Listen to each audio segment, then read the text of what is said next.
ہر انسان عزت چاہتا ہے، ہر انسان وقار چاہتا ہے، ہر انسان نعمتیں چاہتا ہے، ہر انسان سکون چاہتا ہے، ہر انسان اطمینان چاہتا ہے۔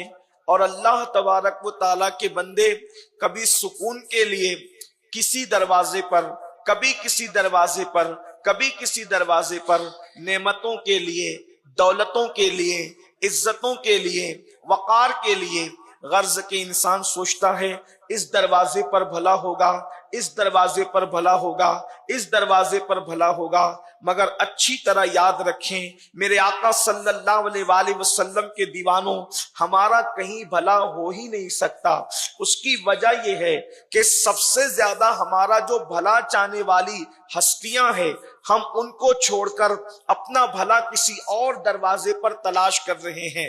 مثال کے طور پر حضور علیہ الصلوۃ والتسلیم سے زیادہ اللہ کی مخلوق میں کیا کوئی ہمارا بھلا چاہنے والا ہو سکتا ہے؟ ہماری ماں بھی اتنا ہمارا بھلا نہیں چاہ سکتی جتنا مصطفیٰ جان رحمت بھلا چاہتے ہیں۔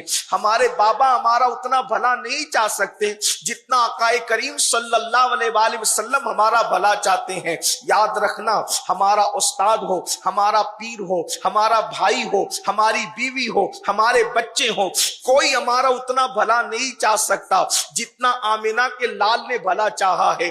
اندازہ تو کریں، ہم پیدا ہو چکے، پیدا ہونے کے بعد بھی پوچھو اپنی ماؤں سے، پوچھو اپنے بابا سے، پوچھو اپنے بھائیوں سے، پوچھو اپنے رشتہ داروں سے، کیا کوئی ہے جس نے ہاتھ اٹھا کر پوری رات ہمارے لیے دعائیں کی ہے؟ واللہ اللہ کی مخلوق میں کوئی نہیں ہے۔ ارے انسان پوری رات اپنے لیے دعا نہیں کرتا تو پوری رات کسی اور کے لیے کیا دعا کر سکتا ہے؟ بلکہ جو راتیں دعاؤں کی قبولیت کی رات ہے، اس رات میں بھی انسان پوری رات دعا نہیں کرتا۔ شب قدر ہے، شب برات ہے، شب معراج ہے، شب عرفہ ہے، شب عید الفطر ہے، یہ ساری راتیں ہیں، لیکن انسان پوری رات اپنے لیے دعا نہیں کرتا تو کسی اور کے لیے کیا دعا کر سکتا ہے؟ لیکن مسلمانوں، ہم امت محمدیہ ہو کر کتنے خوش نصیب ہیں کہ ہم پیدا بھی نہیں ہوئے تھے اور آمینہ کے لال ہمارے لیے پوری رات دعائیں کر رہے ہیں۔ اللہ اکبر! اور کون دعا کر رہا ہے؟ اللہ جن کی دعاؤں کو رد ہونے کے حوالے سے خطرات ہیں وہ دعا نہیں کر رہا ہے۔ اللہ اکبر! جس کی دعا رد ہو سکتی ہے وہ دعا نہیں کر رہا ہے، جس کی دعا رد کی جا سکتی ہے وہ دعا نہیں کر رہا ہے، بلکہ جانے دعا ہمارے لیے ہاتھ اٹھا کر کے دعا کر رہے ہیں، جن کی دعا کا عالم یہ ہے، عنایت کا جوڑا، اجابت کا صحرا، دلہن بن کے نکلی دعائے محمد، اجابت نے جھک کر گلے سے لگایا بڑی ناز سے جب دعائے محمد۔ ہمارے نبی کی دعا کی شان یہ ہے جس کے لیے اجابت جھک کر گلے سے جسے لگا۔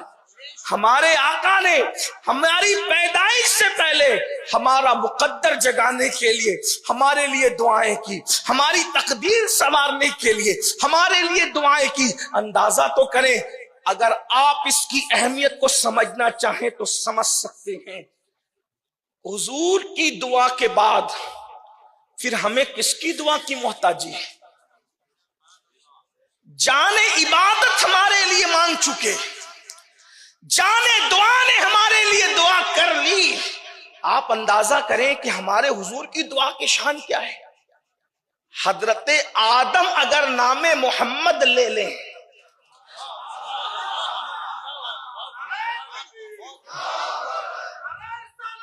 یا رسول اللہ، 200 سال تک حضرت آدم دعا کر رہے ہیں لیکن کوئی جواب نہیں آتا۔